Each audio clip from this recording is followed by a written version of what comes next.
teman-teman semua, kembali lagi dengan saya Randi Azmi Hairul Rahman, biasa dipanggil Kang Irul. Saya alumni STT Tekstil angkatan 2009. Jadi podcast ini adalah podcast pertama saya, yang dimana tujuannya untuk memberikan sumber informasi yang bermanfaat mengenai tekstil. Jadi judul podcast ini tuh kan ngotak-ngatik, ngobrol ngotak tentang tekstil gitu. Nah, kebetulan sekarang saya kedatangan narasumber atau teman ngobrol asik saya nih yang sudah sangat jauh berpengalaman. Beliau adalah alumni tekstil juga, namanya Kang Fajar. Namanya siapa kan? Boleh kenalkan. Makasih sebelumnya. Sebenarnya nggak jago-jago banget sih. Sama-sama lah masih belajar. Ya, perkenalkan nama saya Fajar Adi Negoro. Saya alumni STT Tekstil juga.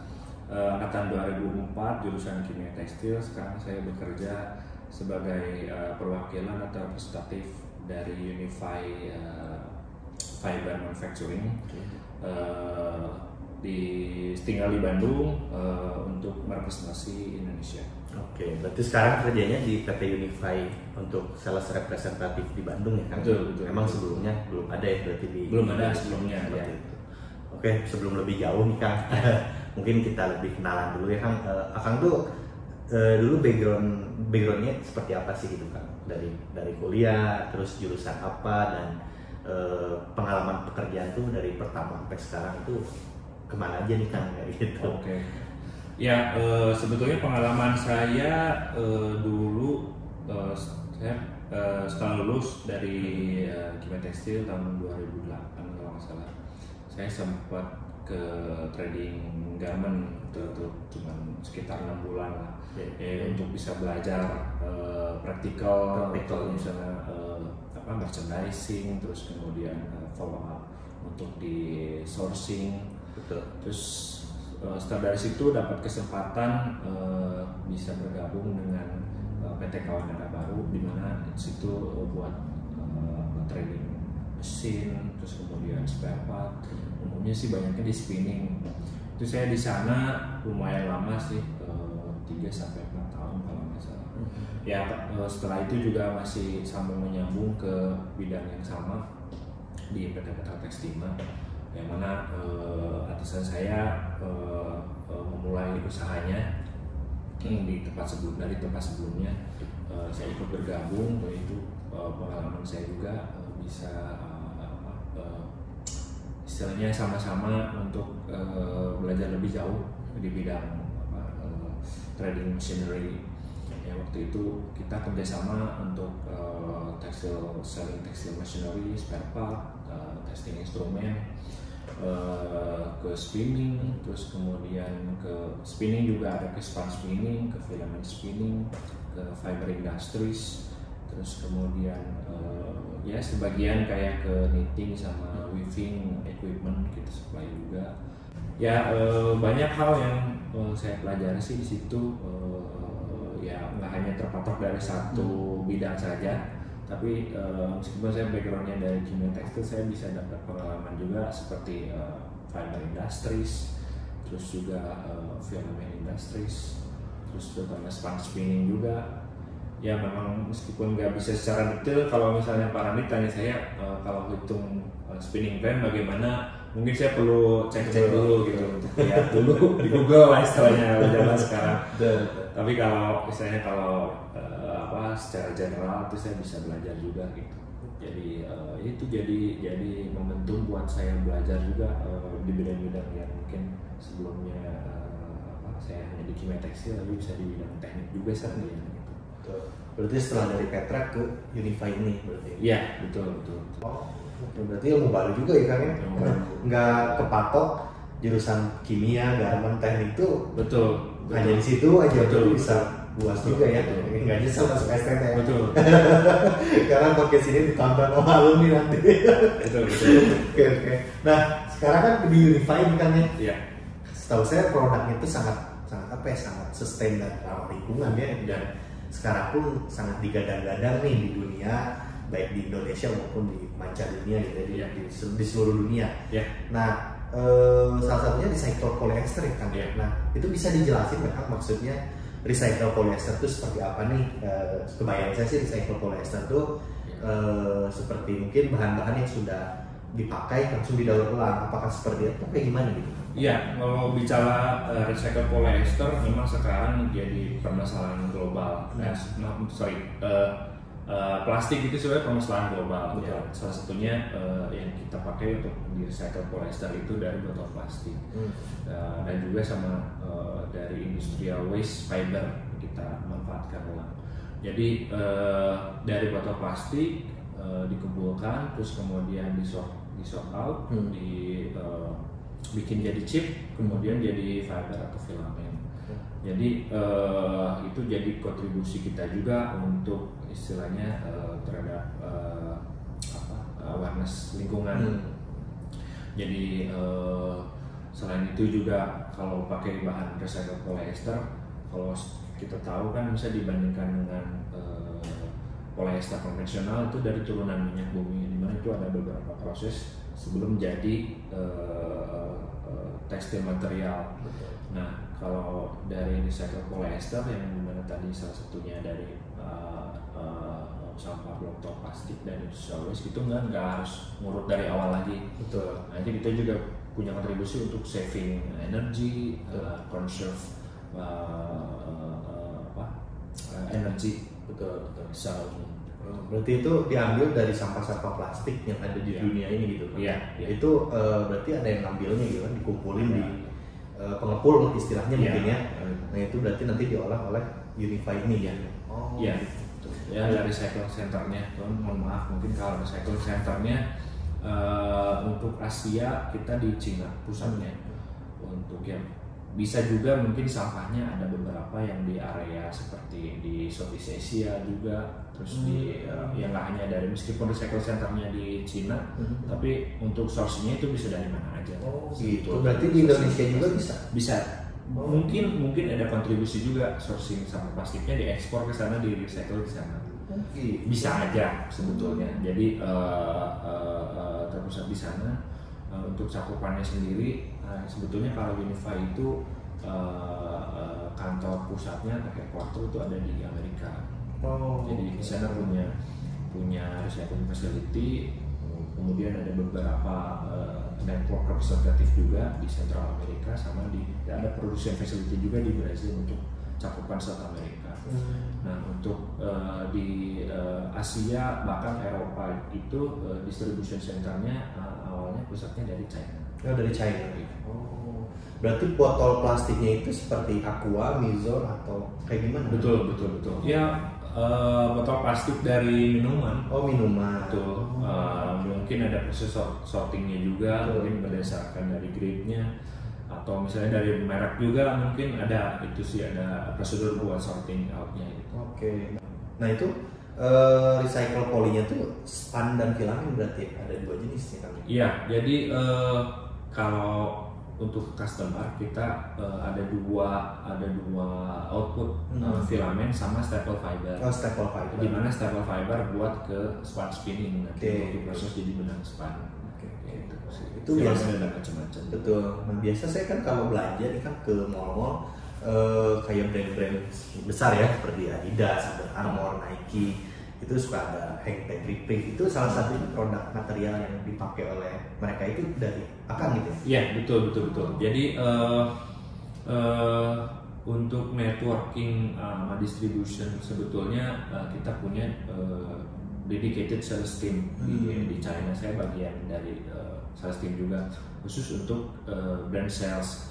Ya kenapa ini mungkin istilahnya mesti ada dedicated team untuk ke brand sales, karena awareness mengenai environment ini harus kita mulai dari brand terutama yang sudah populer gitu ya, seperti yang tadi disebutkan oleh Pak Randi. Jadi supaya lebih campaign-nya sama-sama support lebih efektif gitu, biar kita menggandeng beberapa brand populer seperti itu yang tadi disebutkan. Terus kemudian biasanya dari brand tersebut juga nanti disambung atau di forward ke beberapa supply chain-nya gitu, mungkin ke garment industry-nya atau kemudian ke tire to mills-nya, fabric, terus kemudian ke yang suppliernya. Berarti akan nge-set up supply chain juga ya dari hulu sampai hilirnya gitu. Iya. Kayak saya bisa dibilang gitu. Jadi approach-nya dari dua arah sebetulnya. Kayak saya misalnya kan punya brand kan, saya mau pakai material akang. Berarti nanti kan diarahin nih, beli kainnya di sini, ininya di sini kayak gitu ya. Iya. Ya, menarik. Berarti kalau di sini teman-teman yang punya brand gitu ya, mau pakai material dari Priv ini bisa hubungi Kang Fajar ini. Sama-sama saya.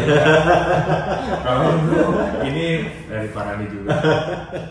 Oke, nah Kang, kalau untuk recycle polyester kan ada staple fiber sama filamen ya. Kalau berbicara tentang dua material itu, berarti ada ukurannya kan, ukuran fibernya gitu ya. Iya. Itu kalau yang dipopuler di Indonesia itu ukuran berapa Kang yang biasa supply chain Indonesia pakai gitu? Kalau staple fiber umumnya itu 1,2 denier sama 1,4 denier. Fiber lainnya sama 38 mili untuk ke span spinning. Kalau untuk worsted juga kita punya yang fiber lainnya 51 mm. Oke, worsted. Apa itu worsted?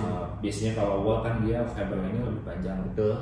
Nah kalau misalnya ada campuran yang buat polywool atau apa, itu biasanya lebih panjang fiber lainnya. Oh. Kalau untuk yang staple yang umum ya, general itu, cuma ada lagi speknya. Yang umum staple fiber itu 1,2 kali 38 mili sampai 1,4 kali 38 mili. Oh, gitu. Berarti kan kalau 1,2 kali 38 sampai 1,4 kali 38 itu jadi nomor benangnya nomor berapa kan kira-kira? Nah itu setahu Akang. Ya sebetulnya range umum sih. Mulai dari biasanya 10S, terus 20S, 20S, 30S, 40S. Betul. Ya kayak buat jersey itu kan 30S, terus buat shirting bisa 30 atau 40S gitu. Bottomingnya seputar range segitu lah. Betul. Karena memang populer di Indonesia nomor segitu. Nomor segitu. Betul. Dan kain-kainnya juga diaplikasikan untuk benang-benang yang nomor 30S, 40S, mungkinnya 20S seperti itu. Betul. Nah untuk produknya sendiri nih Kang, misalnya di sini ada brand yang nanya, saya mau beli kainnya bisa dibeli di mana nih Kang? Bisa ngasih referensi nggak? Iya. Kalau kain sebetulnya kalau garment biasanya kita refer ke yang existing supply chain-nya dari garment itu biasa kemana, nanti kita support untuk diarahkan misalnya sourcing untuk yarnnya atau untuk grey-nya kita arahkan. Nah, cuman untuk saat ini kalau misalnya perlu referensi, misalnya perlu referensi A sampai Z gitu ya. Nah, jadi di kantor saya di Suzhou, di kota Suzhou di China itu nggak jauh dari Shanghai, mungkin sekitar sejam atau 2 jam gitu kalau nggak salah. Jadi kayak Garutnya lah. Di sana kita punya testing facility, terus juga punya istilahnya development facility juga, kayak untuk misalnya hanger-hanger staple fabric sama seperti di studio. Jadi kita bisa tahu persis ini developnya seperti apa, terus nanti supply chain-nya siapa, referensinya. Saat ini kebetulan banyaknya di China. Oh, di China atau Vietnam. Jadi kadang-kadang juga ada beberapa mills yang punya factory di Indonesia. Nah, itu kita bisa bantu referensi dari sana ke sini. Oh, rencana mau buka di Indonesia? Kalau replace sudah sebelum. Oh, sementara ya, belum. Sementara mungkin nanti mau. Yang megangnya apa aja? Karena kita juga punya namanya recycled nylon. Oh, recycled nylon ada juga. Nah, cuman kalau source-nya recycled nylon itu dari waste industrial nylon. Dari nggak ada source lain lah gitu. Jadi waste industrial nylon dibikin jadi nylon, recycled nylon. Waste industrial nylon tuh kayak apa? Jadi dari nylon maker kan ada waste-nya tuh. Ya. Nanti dikumpulin, di-collect terus di recycle. Bisa recycle. Oh, oke. Nah, kalau misalnya nih kan berbicara tentang sustainability material, kalau menurut Akang nih market Indonesia seperti apa Kang? Kalau kita kan di luar udah agresif ya tentang sustainability material ini. Nah, Indonesia mungkin rame-ramenya mungkin angkat-angkatnya sekarang nih ya, atau mungkin 2 tahun ke belakang. Nah, pandangan Akang nih sebagai salah satu perusahaan yang mempunyai produk sustainability material, market Indonesia ini seperti apa nih kan mengenai sustainability? Ya, kalau bicara market, saya mungkin perspektifnya ada dua. Lokal market yang produce untuk brand luar, sama istilahnya mah lokal market yang untuk lokal domestic market juga. Gitu. Nah, kalau yang pertama tadi potensinya bagus dan masih sepertinya masih banyak peluang untuk ke depan mungkin bisa dikenalkan lebih jauh istilahnya mengenai awareness recycle material ini, sustainable material. Ya kalau dari Unify yang bisa kontribusi itu recycle polyester, mungkin akan ada banyak juga. Saya kombinasinya mungkin dari cotton juga punya sustainable material, atau dari rayon seperti dibilang punya sustainable material juga, itu sama-sama. Jadi untuk yang ini yang poin pertama ini masih cukup potensi bagus ke depannya. Bahkan juga beberapa kayak dari lokal tuh udah banyak juga yang udah istilahnya bisa bikin recycle polyester gitu. Misalnya fiber grade polyester kan, mungkin kalau sebelumnya kalau bicara recycle polyester mungkin peruntukannya untuk hal yang lain, misalnya untuk packaging atau untuk misalnya bikin molding plastik atau apalah, itu contohnya gitu. Mungkin kalau untuk bicara ke fiber grade, saya pikir another level. Jadi punya spesifikasi sendiri lah untuk bisa mencapai fiber grade untuk tekstil material itu ya. Nah, beberapa saya dapat info sih dari lokal udah mulai sih banyak. Udah mulai pakai, udah banyak yang memakai sustainability material itu. Betul. Berarti memang potensinya sangat bagus ya ke depan untuk market lokal ini ya. Betul. Lagi brand-brand lokal sekarang yang memang sudah sangat agresif juga mencari material-material yang sustainable. Betul ya. Ya, bicara dari yang pertama, yang kedua, nah yang brand lokal ini sementara ini masih karena mungkin permintaan dari lokalnya belum banyak lah istilahnya. Ya sambil membangun awarenessnya. Mungkin ada beberapa yang brand lokal juga ikut produksinya di yang udah sama ngerjain buat brand luar gitu kan, jadi punya istilahnya mah terpapar lah informasi seperti ini. Jadi mulai itu terbangun awarenessnya. Buat yang kedua, saya yakin juga masih punya peluang yang bagus sebetulnya. Tapi mungkin kalau misalnya untuk implementasinya mungkin perlu waktu lah untuk brand lokal, karena perlu menyesuaikan juga sama requirement di lokal gitu. Biasanya ke pricing issue ya, seperti itu. Memang sih saya juga sempat kalau melihat brand-brand lokal kan dia awarenessnya masih slow ya mungkin ya dibanding tapi lambat laun mereka mencari sustainability. Apa sih sustainability material, dan jadi maksud sustainable itu apa. Jadi ke depan sih bagus ya potensinya. Nah, bagus. Tadi kan dikatakan isu price nih kan. Biasanya kalau recycle polyester dibanding polyester biasa gitu ya, itu price-nya lebih mahal mana kan? Atau bisa lebih murah ya? Ya, in general ini Pak. Ya. Kalau bicara in general, karena gini, Unify itu bukan hanya sekedar jual material recycle, tapi kita juga concern untuk transparency, traceability, sama istilahnya mah verified bahwa setiap supply chain yang dia pakai bisa diklaim gitu recycle kontennya. Artinya kan kalau tekstil itu panjang Pak prosesnya. Betul. Jadi dari mulai spinning terus ke knitting, weaving, terus ke dye finishing sampai ke garment itu kadang-kadang di Indonesia banyak yang bukan integrated lah. Jadi sourcingnya bisa di berbagai macam. Nah kalau Unify itu dia punya unique sistem.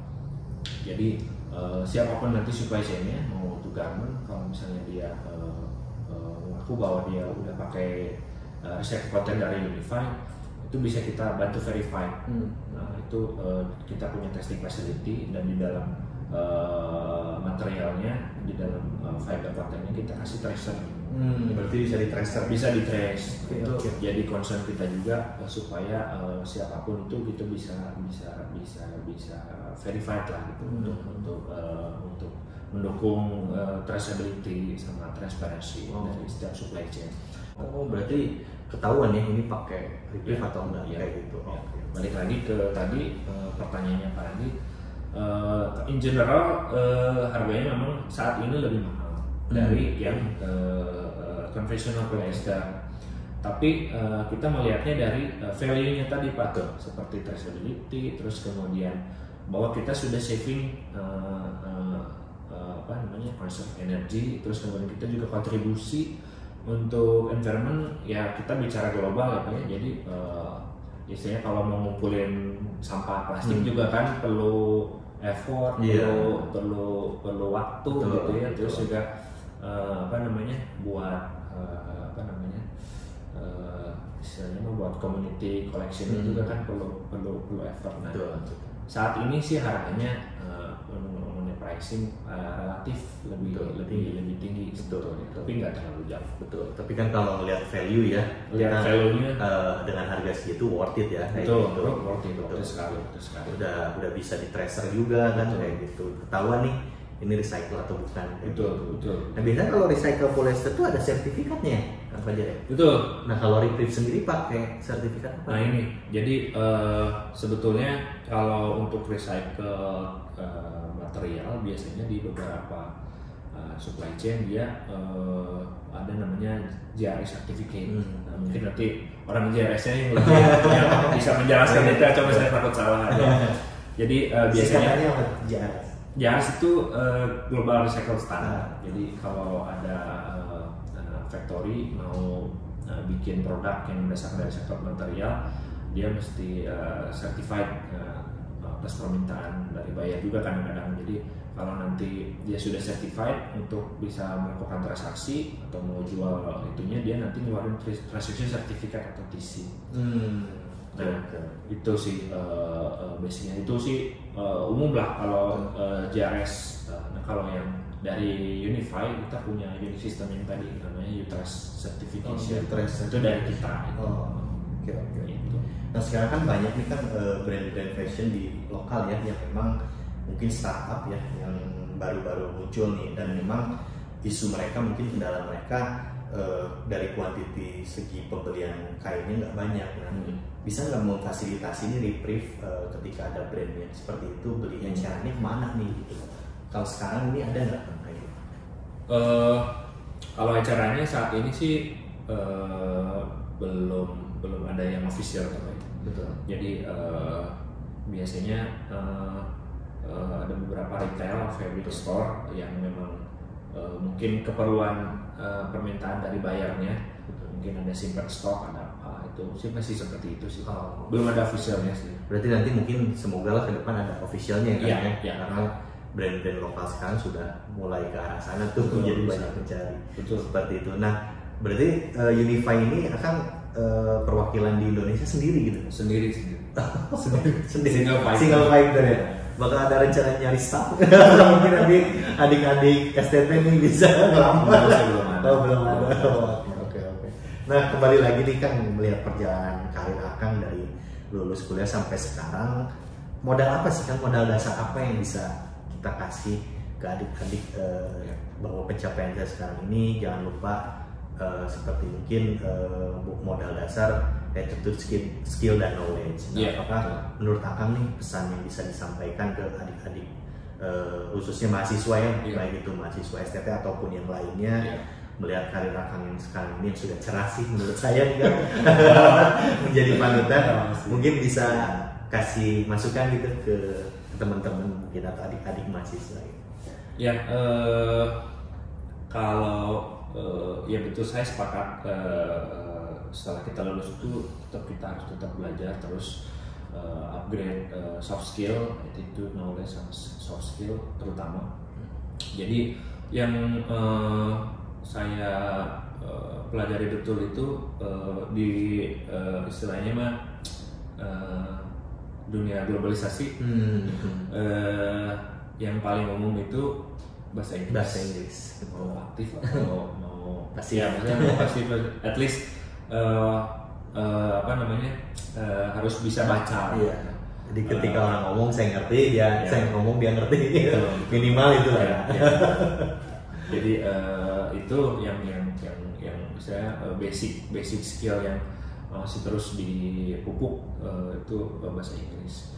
Terus mungkin yang kedua ya betul attitude, kita harus tetap jaga silaturahmi, mau ke angkatan bawah mau ke angkatan atas, terutama ke beberapa senior, karena bagaimanapun tekstil itu dunianya sempit. Itu aja ya. Mau kita ke bidang manapun kadang-kadang ketemu lagi sama dari yang alumni atau mungkin dari teman-teman kuliah mungkin yang masih satu kampus, maksudnya saya dari angkatannya masih nggak terlalu jauh, mungkin bisa ketemu situ. Ya selebihnya yang perlu dikembangkan ya soft skill, bakatnya di mana, misalnya saya lebih senang di IT atau mungkin di bidang sosial media, itu terus dikembangkan sih. Yakin pasti jadi manfaat gitu. Saya terus terang dari zaman kuliah itu senang sama namanya desain grafis, CorelDRAW, ada Photoshop, atau edit. Saya juga dulu ikut UKM fotografi namanya Lesa Kampus. Nah itu jadi bekal juga sebetulnya. Modal lah itu. Jadi ada dulu jadi penyaluran hobi, tapi kesini jadi bekal juga. Jadi ada beberapa hal-hal yang memang bisa jadi yang tadinya kita hobi, tapi jadi membantu, karena itu jadi bagian dari skill kita juga. Itu jadi nilai tambah, kayak misalnya ya paling simpel aja lah, kita desain CV atau resume kita kalau mau ngelamar itu juga perlu dipikirkan ya, supaya enak dilihat, enak dibaca. Itu desain grafis. Terus ya banyak hal-hal lain. Nah kalau kembali lagi nih, tadi kan intermezzo nih kan ya. Nah saya mau nanya tentang reprieve. Kalau untuk materialnya ketika jadi produk tuh kan, kalau udah pernah nyobain belum? Nyamankah dibanding polyester atau recycle polyester itu nyaman? Ya. Dari segi kenyamanan ya kan, karena banyak yang bilang polyester kan plastik nih, jadi panas kayak gitu. Nah, menurut Akang sendiri gimana? Nah, ini bicaranya dari sudut orang tekstil atau sudut orang awam? Awam aja dulu. Awam dulu aja. Kalau dari sudut orang awam kan ada bedanya. Jadi yang recycle polyester dibandingkan dengan polyester yang konvensional itu propertiesnya sama. Jadi properties, terus kemudian kenyamanannya itu sama. Kalau bicara faktor kenyamanan luas ya, jadi perlu misalnya construction fabricnya apa, segala macam mau bikin apa, itu sama persis propertiesnya sama yang konvensional polyester. Oke. Ditambah untuk yang produk dari Reprieve atau Unify ada performance range-nya, jadi ada finishing yang dari benangnya, dari fibernya udah dikasih ke materialnya. Seperti antimikrobial, terus kemudian quick dry atau wicking, moisture wicking, terus kemudian kita punya teknologi thermal regulation comfort, jadi itu bisa kasih sensasi hangat ketika di udara dingin, terus kemudian sebaliknya juga kalau dari udaranya panas kasih sensasi dingin. Keren. Ada beberapa inovasi yang selain dari basic recycle polyester ditambah dengan inovasi seperti ini. Kita juga baru launching namanya Smart Dye. Ya. Apa itu? Jadi Smart Dye itu polyester material. Nah ini dari recycle polyester, tapi bisa dicelup dengan standar disperse. Suhunya di bawah suhu pencelupan polyester biasanya. Kalau biasanya itu 130, ini kita bisa dicelup 95 derajat tanpa kompromi dengan hasilnya. Jadi hasilnya mirip sama yang polyester yang pencelupan yang biasa. Gitu. Jadi ini salah satu inovasi terbaru kita juga untuk conserve tadi energi steam sama cycle time. Jadi itu bagian dari campaign kita juga, namanya ini material Smart Dye. Material Smart Dye ya, kemudian keren tuh. Berarti kalau brand-brand yang mau pakai nih, baru launching nih.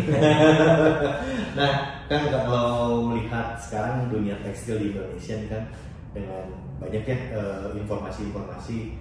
Oh sekarang harga mahal, otomatis kan dari hulunya juga kan harganya udah segitu ya. Iya. Nah melihat kondisi ini menurut Akang gimana ke depan market tekstil Indonesia? Ya, ya ini saya bisa aja mungkin pendapatnya personal ya. Iya.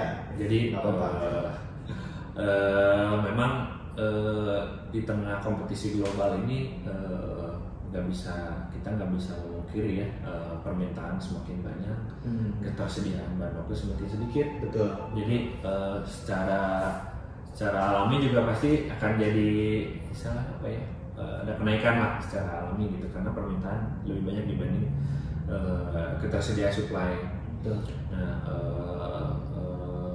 ya pendapat saya memang perlu adanya concern mungkin di setiap hal, nggak hanya tekstil perlu juga untuk yang namanya sustainable, terus kemudian juga ramah lingkungan. Jadi melihat kondisi seperti ini ya, kita perlu tahu persis lah ininya, bidang yang kita geluti. Kalau bicara Indonesia, tekstil sendiri kan kita sudah cukup pengalaman. Ya kalau misalnya dibandingkan dengan negara-negara misalnya tetangga lah kayak Vietnam atau mungkin Bangladesh, secara output kan mungkin kita kalah. Iya. Quantity. Tapi kalau bicara quality sih tetap kita masih punya bargaining power lah. Itu yang mesti kita jaga sih. Betul. Berarti insya Allah ya kita optimis ya, Tetap tekstil optimis. di Indonesia akan terus semakin maju dan semakin Betul. baik gitu Betul. ya. Kita sudah cukup maju dan baik, semakin baik nih ke depan. Betul. Semakin Betul. maju. Setuju. Karena kita pelaku tekstil kan, Ya, saya juga betul. kerja di dunia tekstil, alhamdulillah di dunia tekstil. Betul. Gitu. Oke, terima kasih buat teman-teman yang udah nonton nih di acara podcast saya, namanya Ngotak Ngatik, ngobrol ngotak mengenai tekstil. Jadi tetap tunggu di podcast selanjutnya, kita akan datangi narasumber yang semakin menarik. Mungkin semoga podcast ini bisa menjadi penambah wawasan dan mencerdaskan teman-teman yang sedang menonton, seperti itu. Akhir kata bilang. Ya ini makasih banyak. Saya juga mungkin mohon maaf kalau ada yang misinformation ya, sama-sama saya lagi belajar juga. Jadi, terima kasih udah dikasih kesempatan bisa ikut ngobrol bareng-bareng nih sama Pak Randi di acara apa tadi, Ngotak Ngatik.